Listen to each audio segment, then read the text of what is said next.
Mighty Morphin Time. Everybody, welcome back to It's Mighty Morphin. I am here with Steve Andreno, the suit actor from Season 2 and Season 3 of Mighty Morphin Power Rangers for Baboo. Hello, Steve. How you doing? Great to be here. Doing great. So, Steve, guess what time it is? Mighty Morphin time. It is Mighty Morphin right. time. And One rank. it is also time for the Alpha 5 interview. Okay, so why is it the Alpha 5 interview? Because I got a question. Touche. Baboo.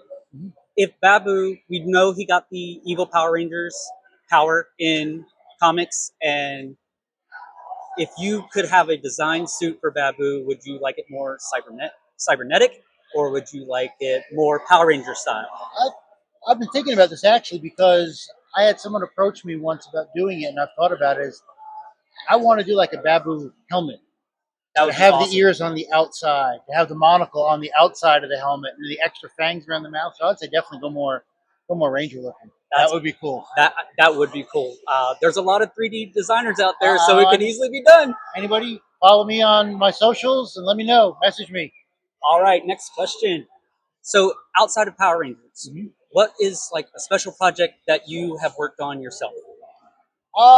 I've written a script for a horror movie.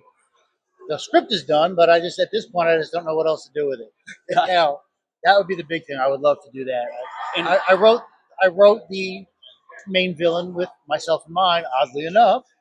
So that would be what I'd like to do. I live in Houston, so I mean, I'm not in Hollywood, so I can't reach out directly. So I'm trying to figure out what to do with it and how to get something to get in front of people to decide if somebody wants to do something with it. Is it a particular niche horror or just general horror?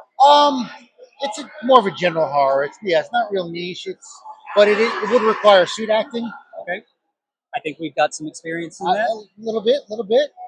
Okay, and so if Baboo had a Zord, Oh, that's one I have never been asked. If Baboo had a Zord, it would have to be like I think it'd be a giant bat since I'm the vampire. I think a flying, something to combat the pterodactyl. Yes. An actual bat, big wings, shooting like sonic beam out for like their echolocation. I think that'd be the way to go. I'm glad I got a question and you've never been asked before. That is a great one. So far, you're 3 for 3. I mean, I haven't been asked any of that, so I'm real happy. That one actually, I had to really think for a second. Oh, definitely. You know what? That deserves a button. There you go. Thank you very much. You got them all on there, so there you go. You got another one. So, moving on. Where do you think Baboo is now? This is probably a question you do get. Well, this I do, and I'll go back to the Boom comics for that one because, again, when the Z-Wave happened and turned Rita and Zed human, we never know what happened to Spot and Baboo. And Boom Comics handled it where they got transported somewhere in the galaxy and are roaming the galaxy, going on their, adventures, mishaps, whatever. That's definitely what Baboo and Spot would be doing. They would definitely be together because I don't think they know how to function without each other. And they also want someone there to blame when things go wrong. So I think that's what they're doing, getting into misadventures randomly around the galaxy. And speaking of always being together, so Yes. We recently got the Reignition Baboo figure. Yes, we do. I personally, this is just a personal opinion, think they missed an opportunity for a 2-pack. They actually announced that they're not doing the squat right away. And I'm like, that makes 0 sense. I was waiting for a 2-pack for the Lightning collection because when they started doing, they had was it Green Ranger and the Putty they had as one. They did Zed and Rita together. So I'm like, you got to do Squat and Baboo together. They even did Bulk and Skull, I thought. No, there was talk about it, and they ended up not doing it. We did get Bulk and Skull's Super 7 figures, but they were separate. Okay.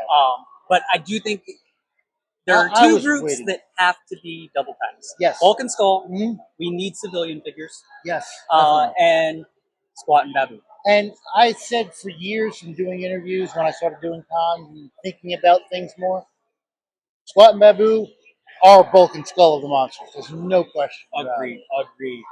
And so my last question for you, or next to last question, what still surprises you today about the legacy of Power Rangers in this fandom?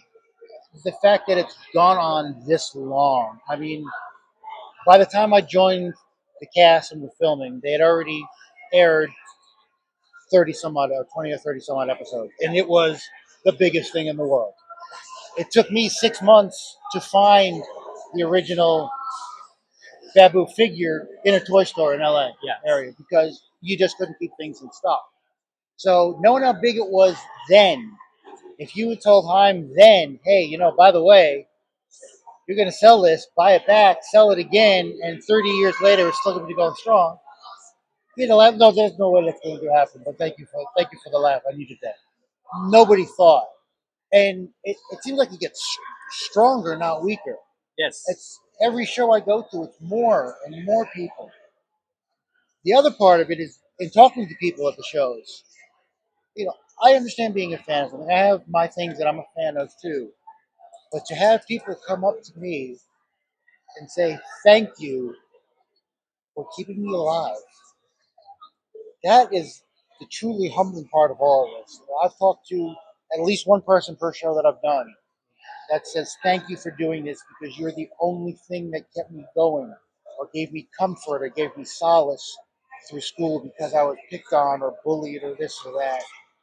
And I just that's a lot to lay on a guy that walked around in a rubber suit and was funny, tried to be. So that to me is those stories truly touch me. And I've always wanted, growing up as a kid, I wanted to do something that would change the world. And for many years, I got down on myself for not being able to do that. But it's finally dawned on me after doing it at the shows that I did do that. You were definitely. I helped people. Yes, I entertained them. That's fine. But I actually went further with that than some people. And that is, like I said, is the greatest feeling in the world. Further than you could have ever thought. Absolutely. Absolutely. And we appreciate it. I know that some in my lifestyle, sometimes we are felt like monsters. So, and what is it? Monsters need love too. Absolutely. And one last thing, can you tell the people who they're watching here today? It's Mighty Morphin. Steve, it has been amazing talking to you. Thank you so much, Thank Maddie. you so Great much. talking to you. It's Mighty Morphin time, and we're here with Baboo. Thank you guys for tuning in. Appreciate you. I really want to take this time to thank you guys for watching these videos, following It's Mighty Morphin on YouTube and everywhere else. So don't forget to hit that like button, subscribe if you haven't already, and comment down below and tell me what you think about it. I really enjoy doing these interviews, and I'd really like to keep doing them.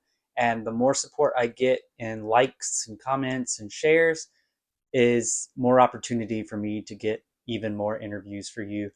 And I look forward to it, and I thank you very much.